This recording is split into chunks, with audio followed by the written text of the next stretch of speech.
Gotta do something with the hair.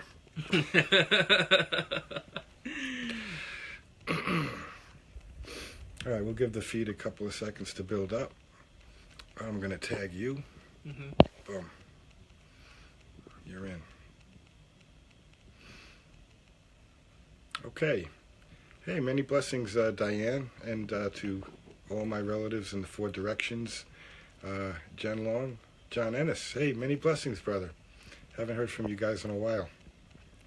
I'm here with my beautiful Narragansett Cherokee brother, Isaiah Johnson. It's wonderful to see you again. You too. And I'm happy to hear that your foot is doing better. Oh, yeah, yeah. Yeah, tell him about it. You've gone through multiple surgeries now for that foot. Well, I've had two. Like, for a quick recap, if you never saw the previous feed, I was born with a clubbed foot in 1995. The original surgery that the doctors did, it wasn't completely finished. The foot was still clubbed, but there was a minor crippling. I'm not sure if it was a deformity, but the foot would have. It wouldn't have been much use as I got older, to put it in layman's terms. But the surgery I had last June of 2017, they had corrected what the doctors in 1995 didn't do or forgot to do. But the recovery has taken longer than I anticipated, but I'm nearing the end of it. I've been in physical therapy for about 2 months now. I can take a few steps without my crutches, so that's a good improvement. He hopped on one foot to answer the door, though. Yeah, it's like Monty Python and the Holy Grail, right? Yeah. So, what do you have for us today? Well, as I had mentioned to Standing Bear before we had begun rolling, a few months back I had learned a traditional veterans honoring song on my flute. Yeah. Now, to anyone here in the New England powwow scene, you may know it by the name of Soldier Boy, but I really don't know what the traditional name is or who wrote it, so if any of you know the actual name, please comment on it. Thank you. Yeah. But what I didn't change how the song was played when drummers do it vocally, like when people are honoring the flags and whatnot. But what I did at the end of the 4 verses is that I added the taps melody to it. Yeah. Because I've heard taps done on the native flute before, but not many people know that it can be done, but they know it when they hear it. So for me, because taps was written during the American Civil War, and because natives had fought on both sides and against the Civil War, I thought for our people and everyone's people could appreciate it, with those who have come and gone. Yeah. Yeah. All right. So with that, Isaiah Johnson.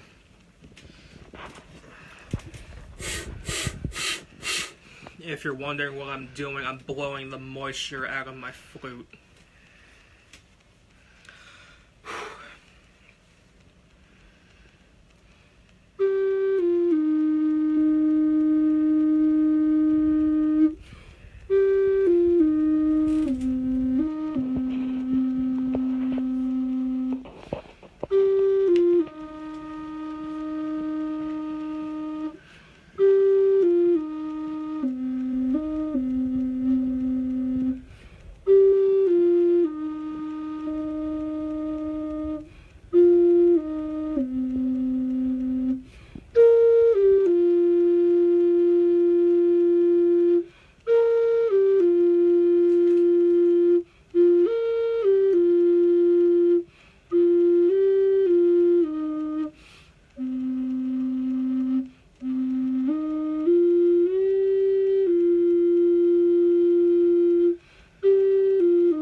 sorry about that.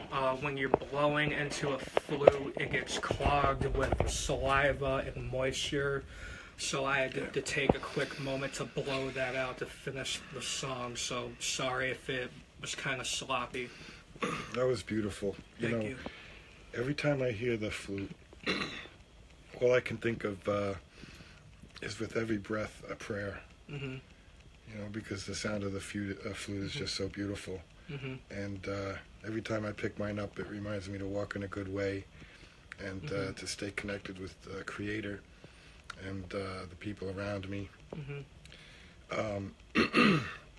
So we've been talking about a lot of things since I've got here. Oh, yeah. Mm-hmm. Prior to getting the live feed going, we were talking a little bit about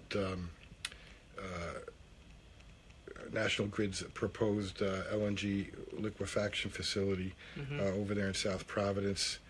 And for those who haven't seen my drone footage, feel free to go back on my feed, scroll through and check it out.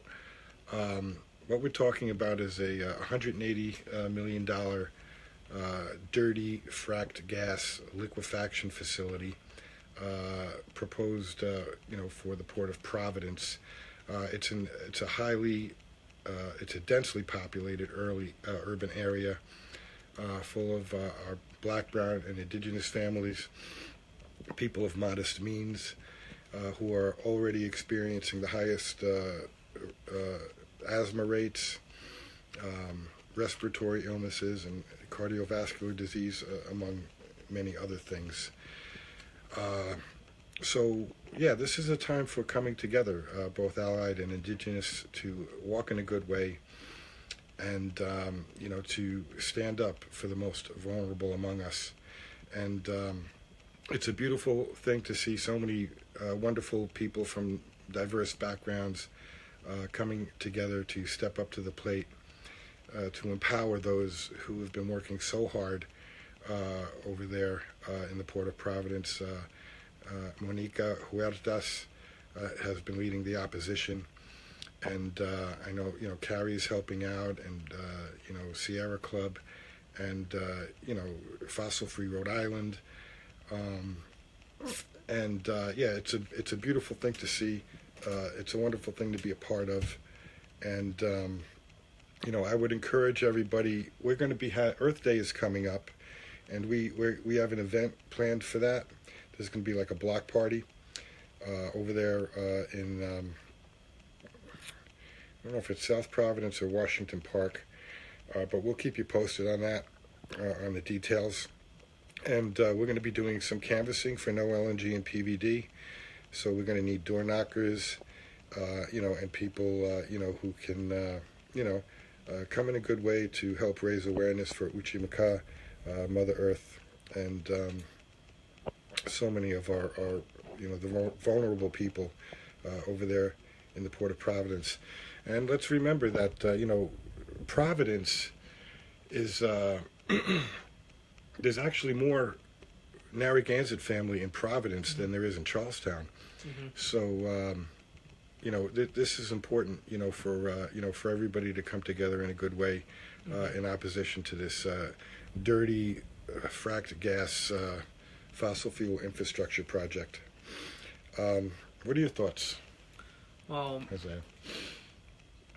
as what Standing Bear and I were talking about before we went on the feed, when you have a lot of these other countries here in the Western world, I don't understand the logic that we're throwing away, tax dollars to fund a type of power source that is harmful to the people it's supposed to serve. Like, does anybody ever think about that? Like, when you have wind power, solar power, or a lot of these other power sources that are not only more economically friendly, but they're environmentally friendly, and they're a lot healthier if you're exposed to it. Right. Like, I will admit that that I'm not an environmentalist. I'm not I'm not involved in that movement because of my foot. So, but when looking at the whole natural gas craze that America is on, I don't understand it. I mean, the whole thing with Standing Rock alone and the Dakota Access Pipeline, it really, well, for one, it was wrong and it doesn't help anybody but the oil company.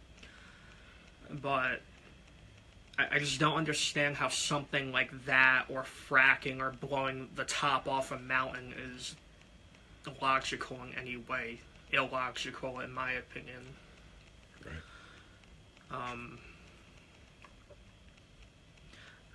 I mean, because one thing that I've noticed being a Rhode Island resident is that the minute that I go towards the northern half of the state, a lot of it is urban, which is no problem. But I don't understand why it's so, like, the air is really heavy. It's almost like foul with decay somehow from whether it be the sewage plant or the power plant or whatever the case may be. I'm not trying to belittle the people of Northern Rhode Island, no, but, you know, for some reason, the town governments in those areas, I just don't feel that they care about their residents, you know? I mean, Well, actually, you know, all the municipalities, well, not all of them, there are some excluded, but 32 municipalities in Rhode Island, and also municipalities in neighboring states have, you know, come out with written resolutions in opposition to that dirty fracked gas power plant for the middle of the woods over there in Burrillville.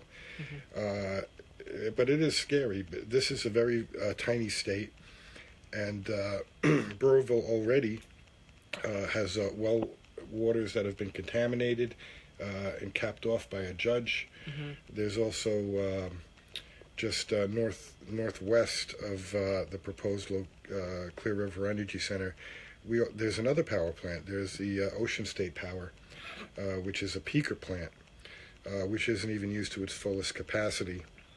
So, yeah, the absurdity of clear-cutting over 200 acres with a very fragile biodiversity,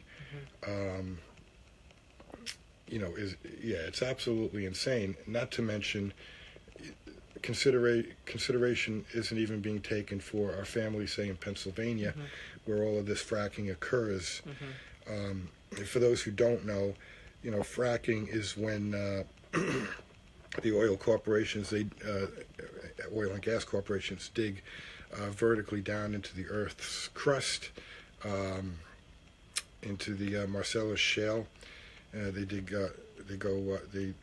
then drill horizontally into the shale, setting off explosions, creating fissures, and then they pump millions of gallons of water and over 700 proprietary toxic chemicals, which don't have to be disclosed to us, along with sand.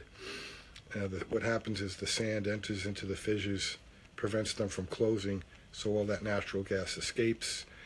And along with that natural gas escaping, naturally occurring radiation, radium, is also released.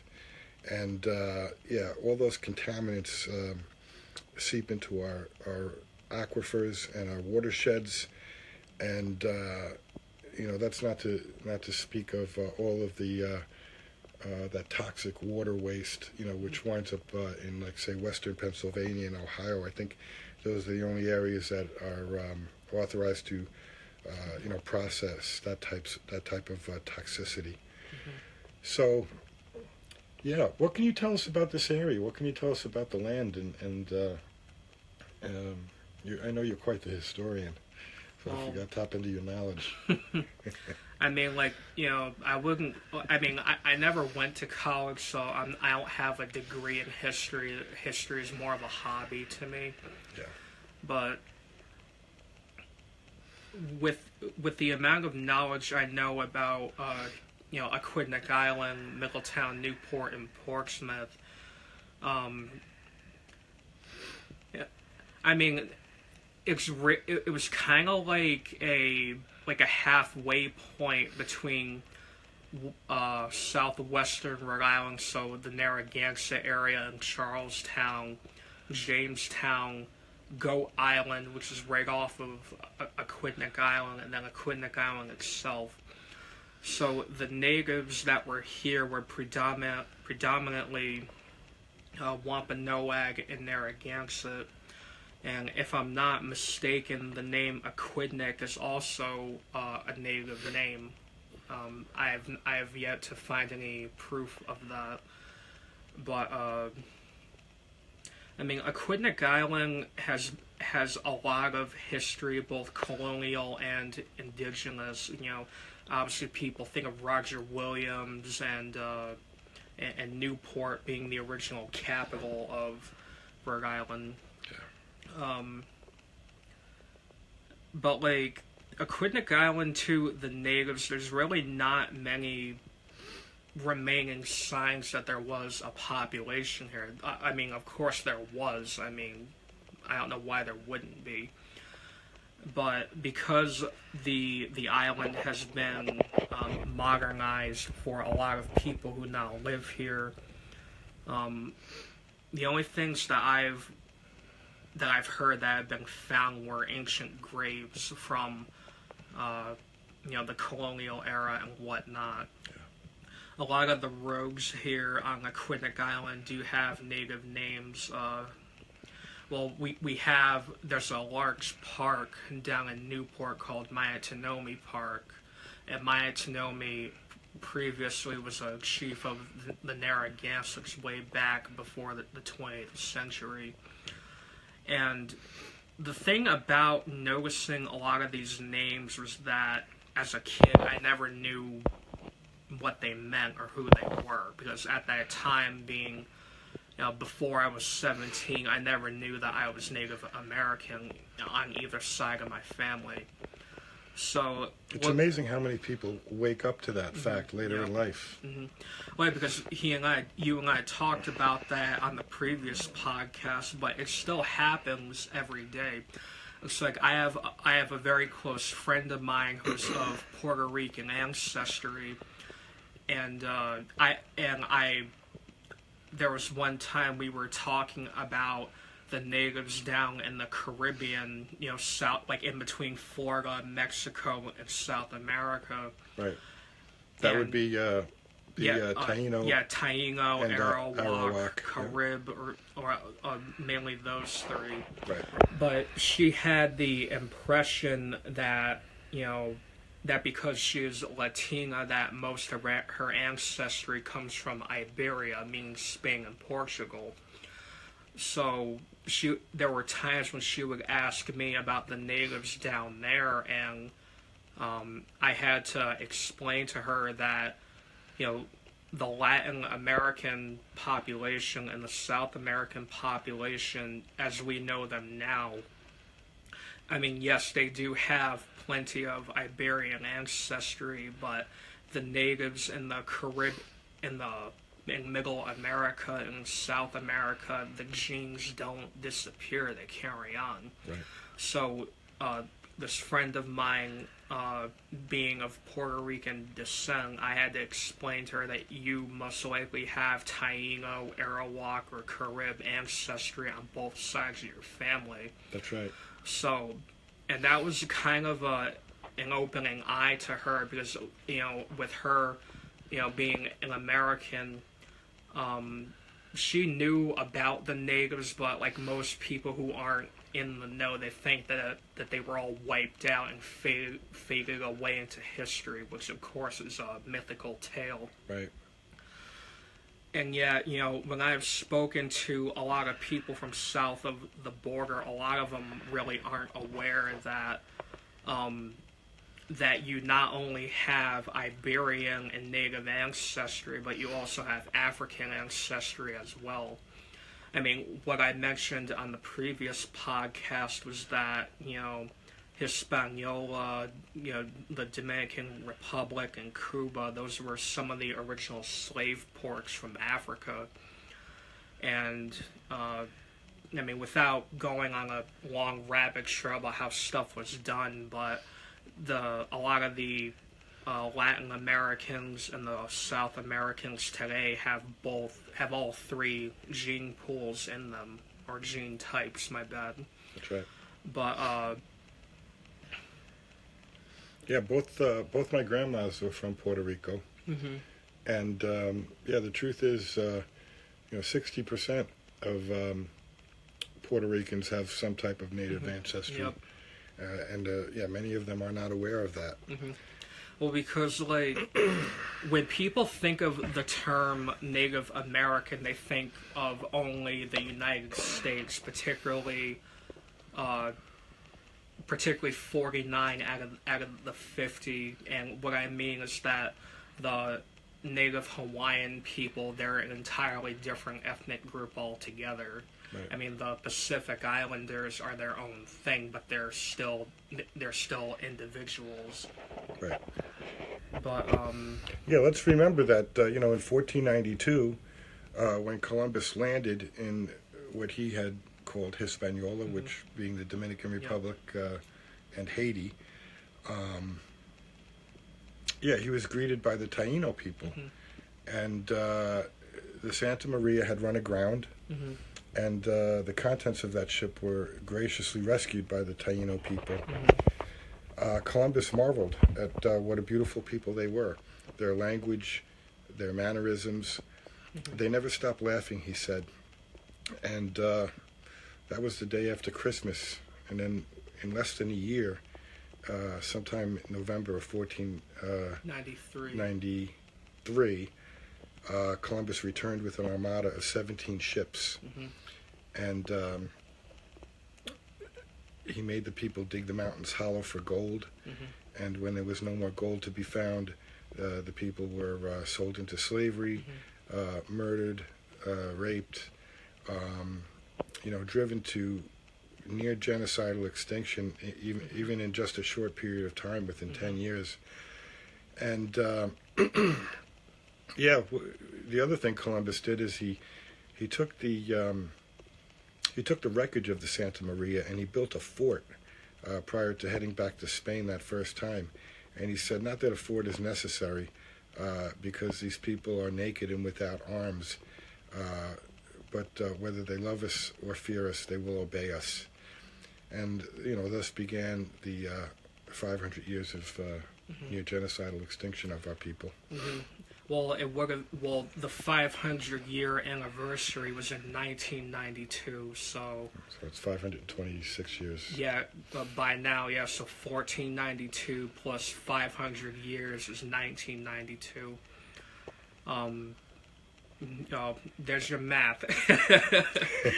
Yeah, but I couldn't do that off the top of my head. Yeah, but even when I would look into a lot of imperial European history, I mean, don't get me wrong, I'm not talking bad about the continent of Europe, but a lot of governments, when they get power hungry, they want to expand. Look at Rome, look at Persia, look at Macedonia, look at Imperial China, look at Imperial Japan in World War II. I mean, stuff happens when people gain power, and it's never really good. It doesn't matter if they had good intentions before they rose to power. Power corrupts. Yeah. That's what it does. I mean, because even us natives, even with our ancestry, there could have been one chief or one shaman that was crazy, who was very negative. I mean, not every ethnic group with their tribal ancestry is perfect. I mean, that's impossible. But yeah, when you look at the history of the Americas, before 1492, I mean, the natives were fighting each other just like everybody else fought their own neighbors. I mean, that's how it goes. It wasn't always for a good reason, as if any of them really are good, but that's just how stuff is. And it's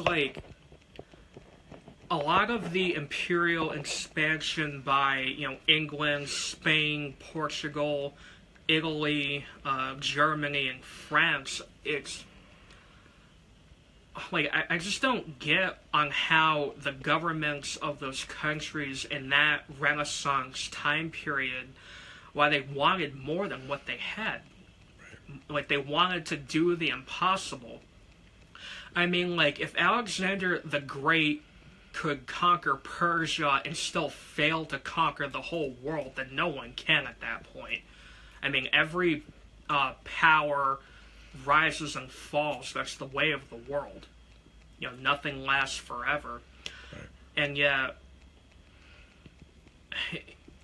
like, when I would read about the conquistadors and when they first landed, it's awful. I mean, like, not only did they sail here with bad intentions to begin with, but even when the Taínos and the Arawaks met them with an open heart and open arms, they still wanted to conquer those people and just take North and South America for themselves. But then, if you look at the French and Indigenous War back in the 1750s, you had all of these imperial powers, meaning England and France and North and America, fighting each other.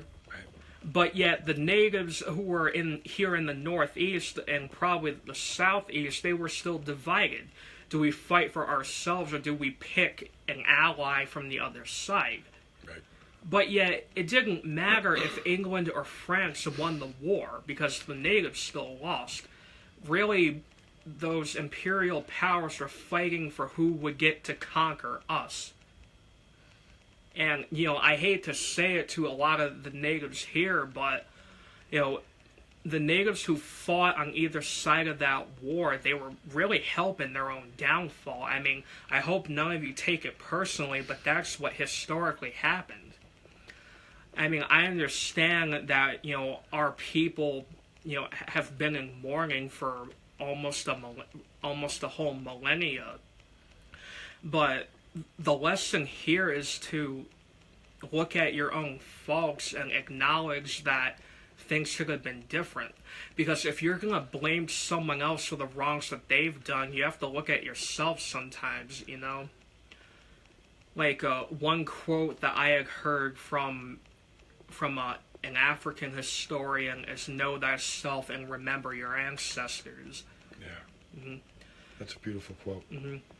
So, and what I took from that, because the historian having taught me that not only were my African kings and queens selling my ancestors away as slaves, but yet it was the same thing on my European side, but also the same on my native side.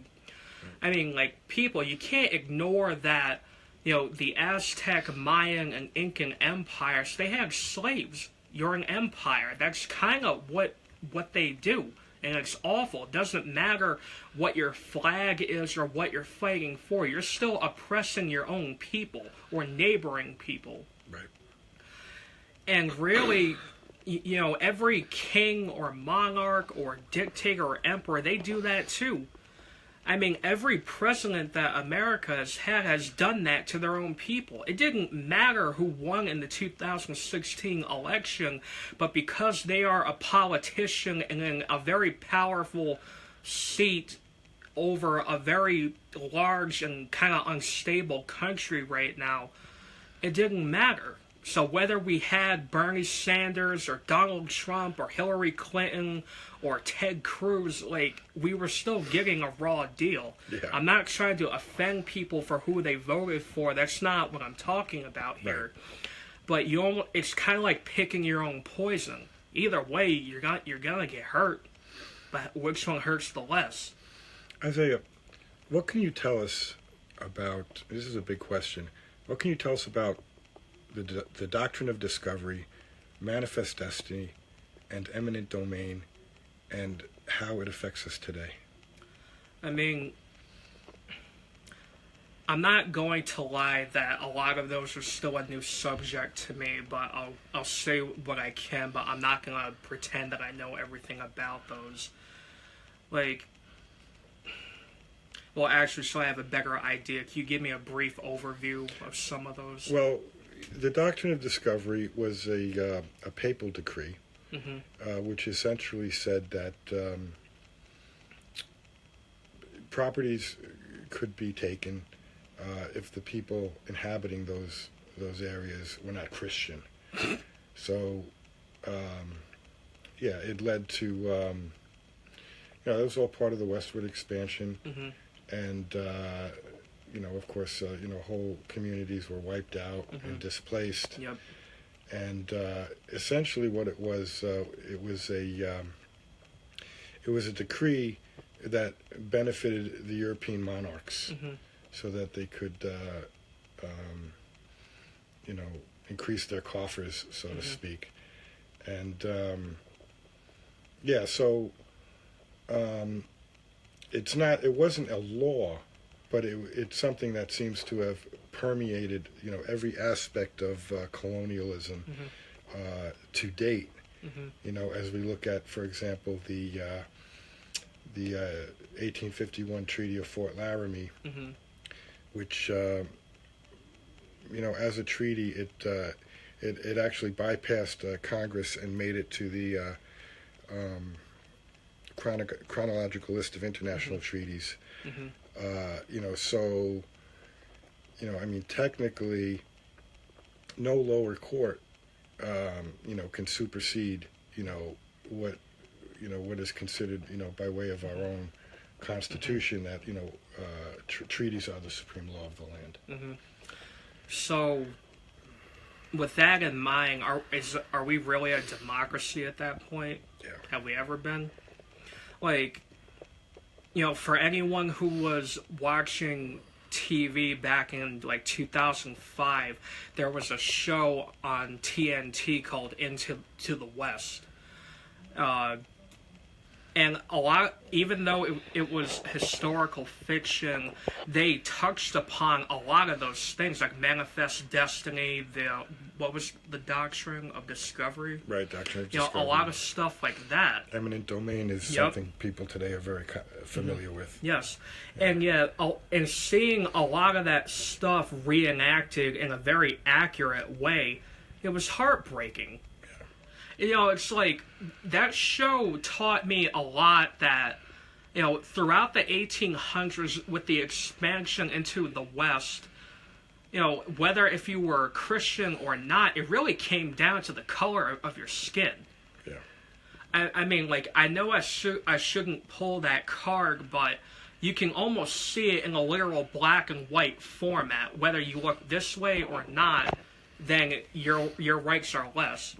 Because if the doctrine of discovery had really meant anything, then it wouldn't have been given or foretold or admitted, I don't know. Because there were already people living out there. You had entire villages of Western tribes that were there for millennia or more. Right. So how are you going to say that because they're not Christian or believe in Jesus Christ, that their land is up for grabs and they have to go? Not only is that racist in its very core, but it's also oppressive, it's religiously intolerant, and it's inhumane. Yeah. I understand that when the early pilgrims landed here, in New England, they were starving, they needed food, they needed shelter. There's nothing wrong with helping out your fellow man. Right. But I just don't know where the rock got flipped over, along that time.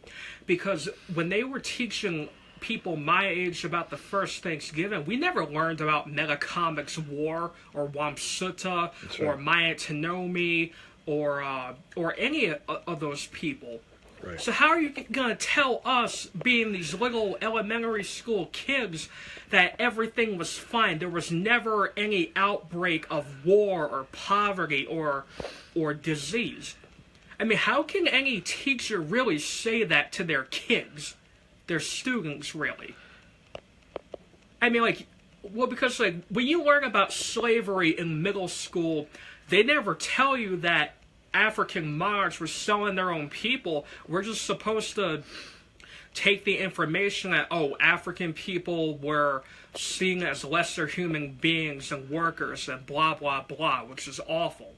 Right. But why are you not going to tell us that vital piece of information of where a lot of the source of slavery happened? I mean, hell, like, a lot of Western African kingdoms, how slavery worked was that if you owed somebody money or labor, you were quote-unquote a slave, right? So you worked until your debt was paid. You know, it's just like when you go to work. Oh, you owe hours here because you didn't come in Wednesday and Friday. Can you come in Saturday and Sunday? Yeah, I can do that as long as you don't fire me. Yeah. But, yeah, exactly. Yeah. But, yeah, how that worked was that when Europe was coming in is that they would give these African monarchs all of these, you know, spices and food and all the latest weaponized technology, and the price that they paid was this. So you're going to give me all of these priceless and vital goods in exchange for people who owe me money. Okay? Right. And that's just it. You know? You know, and the funny thing, well, not funny, none of this is funny, but, you know, a lot of stuff about colonialism, no one's really innocent, you know? I mean, because both sides who are being colonized or the one doing the colonizing, you know, obviously, you know, disagreements happen. You know, it's like when I was reading about the colonization of India, like, you know, India, the country, the thing about that was that when the Indian Mutiny happened in the 1800s, there was a civil war in India. You had those who wanted to revoke the British Crown's power out of India, so their power over the Raja, the king, and then you had those who were for British colonization. Right. But then it makes it even more ironic that, you know, years later, Gandhi would be working very hard and would die to end Britain's hold over India. Yeah. And yet, India, in many cases, those who were not the rebels were fighting for British rule, you know? And it's like, you know, even when Cortez had come into Mexico and even when Alvarado went into Guatemala, the Aztecs and Mayans, or those indigenous to Mexico and Guatemala, you know, they had to pick a side. Because the natives here, a lot of people hated the empires. That makes sense because they were going around kidnapping people and sacrificing them. Yeah, it's awful. Right. But, you know, like, you know, Hernan Cortez, he had African slaves and Taino soldiers fighting to overthrow the Aztecs. But yet, a lot of rival city-states in Mexico already hated the Aztecs. So a lot of the natives here thought it was all about political power, that it wasn't about the color of skin. When really, in the conquistador mindset, it was. So we're going to have these native people overthrow themselves, and then we'll swoop everything out from underneath them. Yeah. Savage Indians. Like, yeah, well, yeah, because that's why I brought up, you know, the whole thing about India, because, you know, if anyone who reads my Facebook, you know, you'll see me go on for paragraphs about why calling Native Americans Indians is wrong. I mean, think about it. You have a country called India. What is the demonym of India? Indian, right?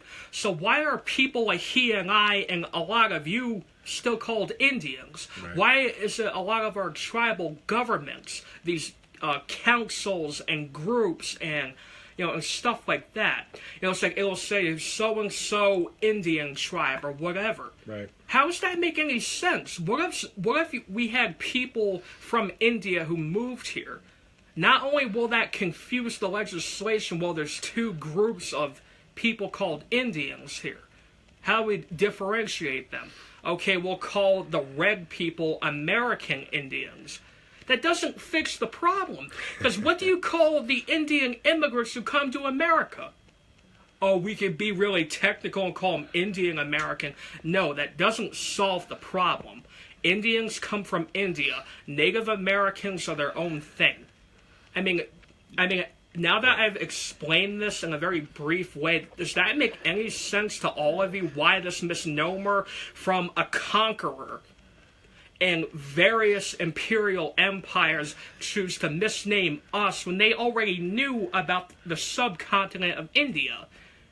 I mean, like, come on, people. Is it really that hard to understand? It's a colonial imposition that has been assimilated into our indigenous communities. Yeah. We have the American Indian movement. Yep. We have Narragansett Indian tribe. Yeah. I think it's become sort of a legal term. Yeah. Yes, dude. And it's like, if anyone goes on my Facebook, you'll find a meme that I made of a picture of Gandhi. And on the top and bottom it says, "So, why do you choose to confuse my people with Native Americans?"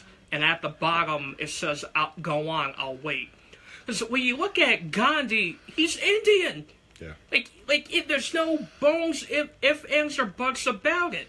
And yet, when I post a photo of Geronimo right next to that and say, okay, people, think carefully. Which one is the Indian? Yep. Which one is the Native American? Point to the Indian. Yeah.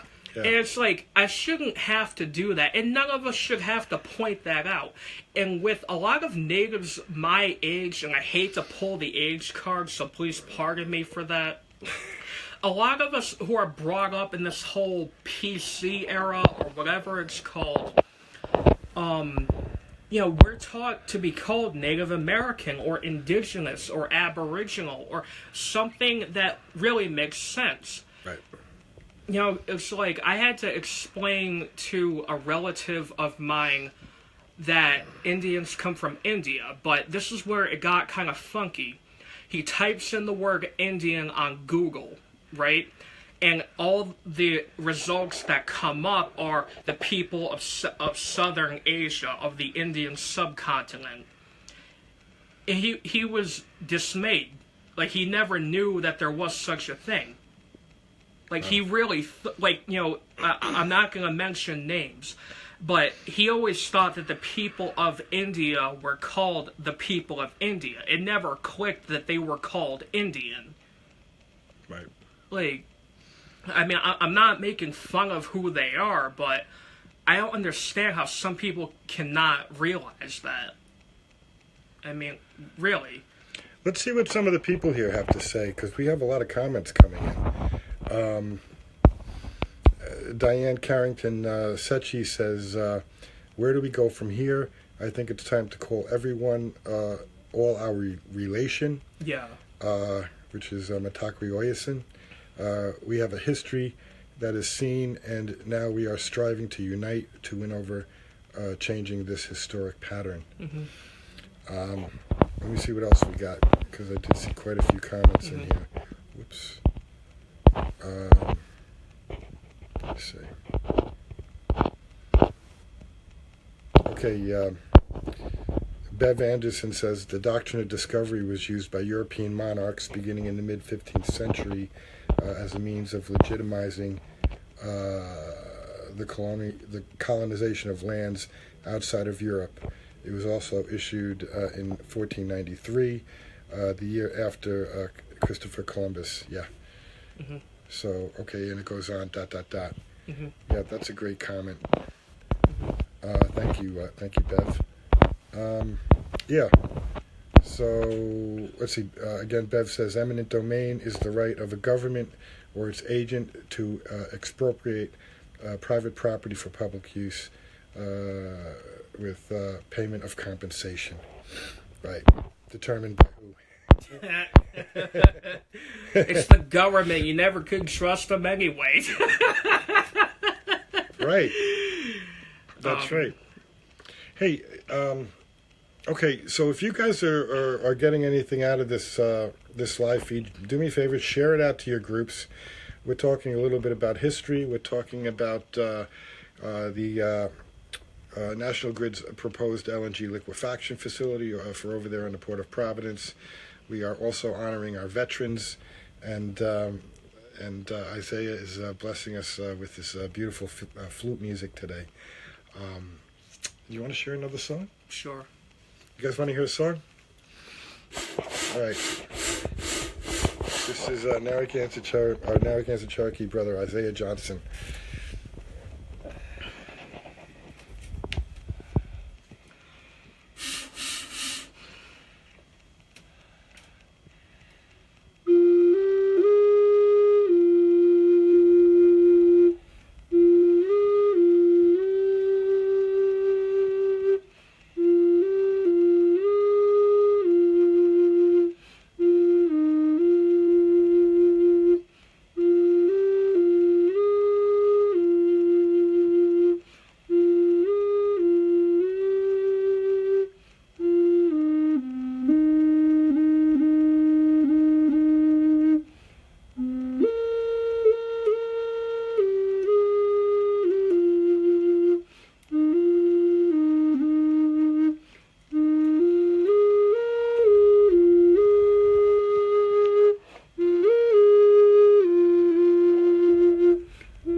That was beautiful.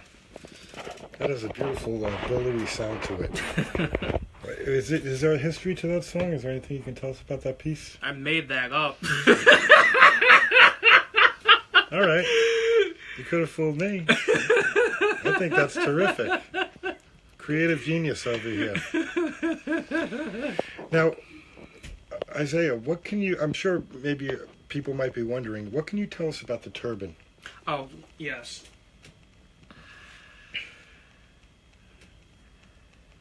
Yes, I have hair.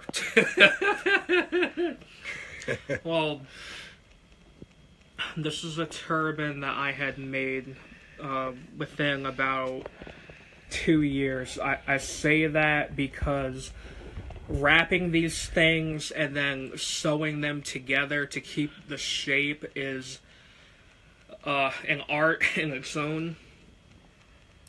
But I wear a turban because 2/3 of my ancestors did. Like, I mean, aside from the native part, obviously a lot of tribal Africans, the turban was a necessity in the warm climate. Like, my father's side is from Guinea, West Africa. Unfortunately, I don't know where my mother's side comes from. But the turban really, when I have my turban on the styrofoam head that I put it on to mount it, you know, I think of that like that's me. You know, like I look at the turban as probably the most important part of my regalia, and I say that over, you know, my tomahawks or my ribbon shirt or everything else. I mean, the turban to me, it's like when I wear it at powwows, I make a lot of new friends because a lot of natives up here have never seen it. Yeah. Whereas if I go into Cherokee country, I'll fit right in because a lot of men and women wear it. Right. And I mean, because when I had learned that the Cherokees and a lot of southeastern groups had worn turbans, you know, that to me was a wake-up call to fit both my native and my African side together. Yeah. I mean, it's obvious that I'm dark red or Afro-native as the terms come around. Yeah. But when people look at me in my regalia with the turban on, not only can they tell that I'm both, but they can see that, you know, it's very diverse, that I don't have to wear a roach or a scout feather or a war bonnet or antlers or anything like that. Right.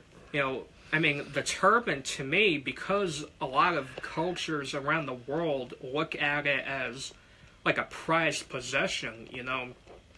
Like a lot of men in the Middle East, they look at their turban a lot like an ID card, you know, with how it's wrapped or whatever the case may be. But that's how I feel about mine. Wow. You know, it's like, I want to explain a dream I had where, you know, my turban was almost like a character in it. I'll make it brief. The dream I had, I was in an empty barn at around probably 8 o'clock at night in the winter time. The open barn door was facing east and the moon was full. So it had just come over the eastern horizon. I was laying on the floor looking at the ceiling. I must have been on a pile of hay, but I was wearing my normal clothes.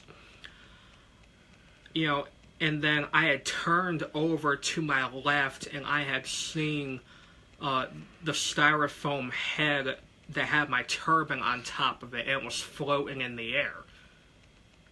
And, like, I won't lie, I felt a bit scared because, you know, it has never appeared to me any more than in my daytime life.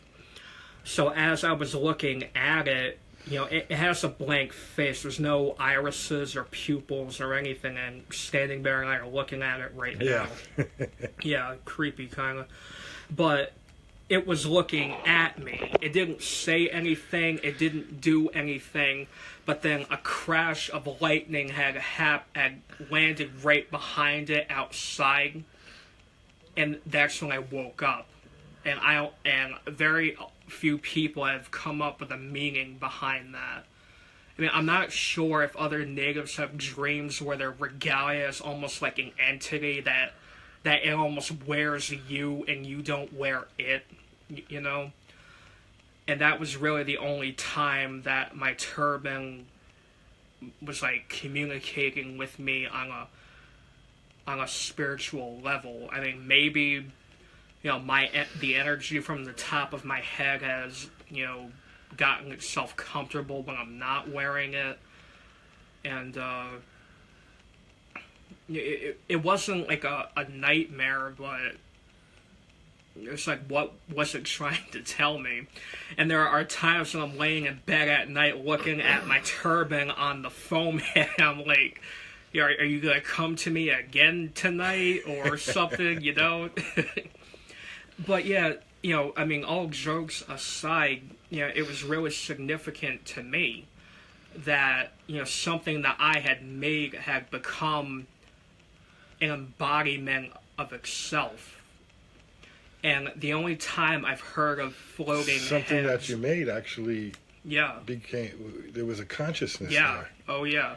And it's like the only time I've ever heard of floating human heads in native mythology was from the Iroquois, but that's a whole nother story. Or Stephen King. Yeah. But yeah, though, when a lot of us have a deep connection to their regalia or any type of memorabilia of the culture, it's really, it's important. It really is. Like, Joseph Campbell talks about dreams as being manifestations of the conflict systems within us. Well, speaking of that, I'll make another brief story.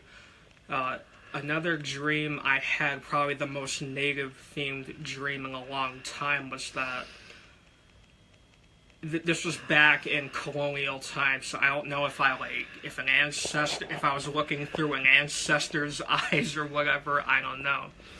But there was a powwow, people were dancing, the drum was going. But then I turned to my right and looked at a hill that was going up, like up into the mountains probably. And I look, and it's the damn French Armada. It's like, the La Grande Armée or something. Oh, wow. And I look at the front, and there's Napoleon Bonaparte. I know that this historically didn't happen, but yet, so the French cavalry comes charging down the hill, and people start freaking out. So, and then I get pushed to the front of, like, the resistance, like, where all the warriors are. Napoleon was the first guy, leading the charge, right? And I'm not trying to brag here, but I had thrown my tomahawk so hard, and I'm not trying to make this graphic, but it hit him in the groin, it knocked him off his horse, and as he hit the ground, he was dead. Who has a dream about that, Good right? Shot. Yeah. like the guy hit the ground and he was dead. Like, there was nothing else about it. That demonstrates your opposition to colonialism. Yeah. And, your passion for your people. It's like, I couldn't believe that was me. That was really me who killed, the Emperor of France in one shot. You can do anything. It's like something out of a video game or something, right? That's great. I had that dream back in, like, December or January, and I haven't forgotten it. Like, I killed Napoleon Bonaparte in a dream. So let me shift gears a little bit here, and let everybody know that we have some exciting things coming up. I just had a discussion with my beautiful brother, my Mashpee Wampanoag brother, Hartman Dietz, who works in the language department for the Mashpee Wampanoags. And he has a space which he is holding, which we want to conduct workshops with, I want to bring my drone up there. We want to do digital storytelling. We want to empower our youth, to monitor, protect, and raise awareness for Uchimaka and the land. And I think it's going to be a wonderful opportunity, and we're going to keep you guys posted on that. yeah, so I just wanted to throw that out. And much love going out to my beautiful brother Myron Dewey, who has, done much to inspire me with regard to, taking it to the next level and, taking the drone up and being able to give people, a real visual as to, and it's not just about showing people the devastation. I mean, we know what's going on up there in, with the Alberta tar sands and in the Port of Providence right here in Rhode Island. There are also many, many beautiful areas that we have to, keep in our minds and in our hearts, because what we want these corporations to take all their technology and machinery and use it to heal Mother Earth. We're going to need all hands on deck when it comes to, we talk about remediation, and it's overwhelming because you look at some of the devastating areas, and we wonder, what kind of remediation is there for that? And when we throw things away or when we ship off contaminated material, where does that contaminated material go? There really is no way to throw anything. Because, finally the whole world is our backyard, and those are the people that we are one with. Right? Mm-hmm. All right, so my arm's getting a little tired, but let me scroll through and see what people have to say here. Yeah, do me a favor again, share this out to your groups. Many blessings, Leah and Gabriel, John Linneball, Bev Anderson, thanks for your comments. And so we are in Narragansett territory, and I'm with my beautiful brother, Narragansett Cherokee brother Isaiah Johnson, who has blessed us with his beautiful flute music. And we're going to do things. We're going to start getting the youth involved, and Hartman Dietz has generously offered the space that he holds it's in Massachusetts. I can't remember exactly where. Maybe he said Rehoboth, but I can't remember. But prayers up for water protectors all across this country and the world. Prayers up for those who are in opposition to Invenergy's dirty fracked gas power plant proposed for the middle of the woods over there in Burrville, as well as our family in Washington Park and South Providence, who are being heavily impacted by all the polluters there in the Port of Providence. And we are, again, opposing National Grid's dirty fracked gas liquefaction facility. We encourage all environmentalist and conservation groups and our indigenous communities to come together in a good way, including Save the Bay. Save the Bay, Narragansett Bay, is what they're called on Facebook. And they've been around since 1970. They are a multi-million-dollar nonprofit organization who seems to be hyper-focused on their own personal habitat. What we're asking of Save the Bay is this: please come join us.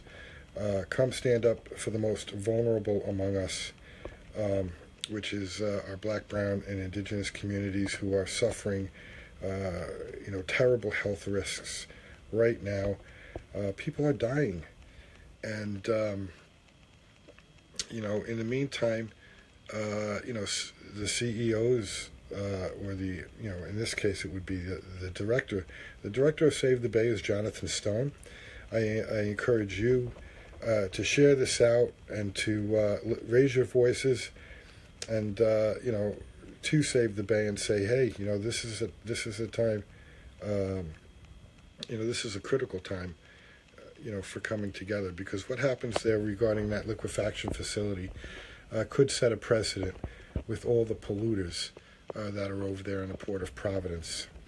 So, okay, do me a favor, share this out to your groups, And, we're going to have more of Isaiah coming up in the future. Thank you for letting me share this space with you. You're welcome. Yeah, it's always an honor. Yep, you too. I love you dearly. I love you too. So, many blessings, all my relations in the 4 directions. Mini Wachoni. Order is life. Oh.